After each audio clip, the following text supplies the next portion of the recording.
வணக்கம். நெருப்பு தமிழர். விஜய் தமிழக வெற்றிக் கழகத்தினுடைய இந்த அரசியல் வருகை பெரிய மாற்றம் தான். எடப்பாடி ஒரு பக்கம் தீவிர பிரச்சாரத்தில் இருக்கிறாரு.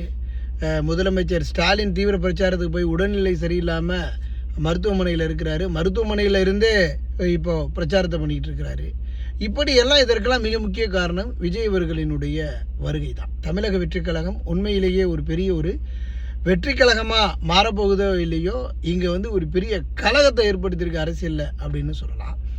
ஆனாலும் இந்த வெற்றி கழகத்தினுடைய வருகையால் அதிமுக ஒரு பெரிய பின்னடைவை சந்தித்து, அது மட்டுமல்ல திமுக மிக எளிமையாக வெற்றி பெறப்போகுது. இதுதான் நடக்கும்.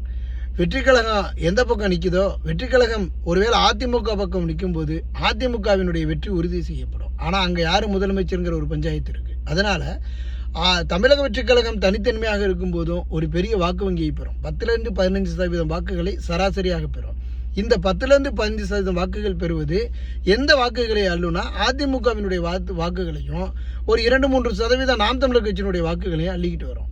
அப்படி அள்ளிக்கிட்டு வரும்போது இவர்களினுடைய வாக்கு சதவீதம் உயரும், அதில் மாற்று கருத்து இல்லை. ஆனால் திமுக மிக எளிமையாக வெற்றி பெறும். திமுக பெரிய போராட்ட வெற்றியெல்லாம் இருக்கக்கூடிய வாய்ப்புகள் இல்லை.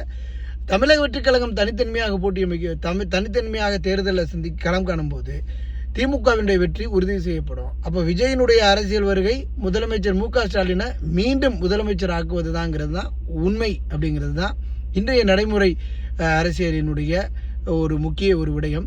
ஒருவேளை 8 மாதம் கழித்து என்ன கூட்டணி மாற்றங்கள் வரும் அப்படிங்கிற ஒரு பட்சத்தில் மற்ற மாற்றங்கள் இருக்கலாமே தவிர விஜய் கூட்டணி செல்வதற்கான வாய்ப்புகள் இல்லை. விஜய் முதலமைச்சர் வேட்பாளர். ஆகவே விஜயினுடைய தனித்தன்மையான இந்த ஒரு தேர்தல் களம் திமுகவினுடைய வெற்றிக்கு மீண்டும் பங்களிக்கும்.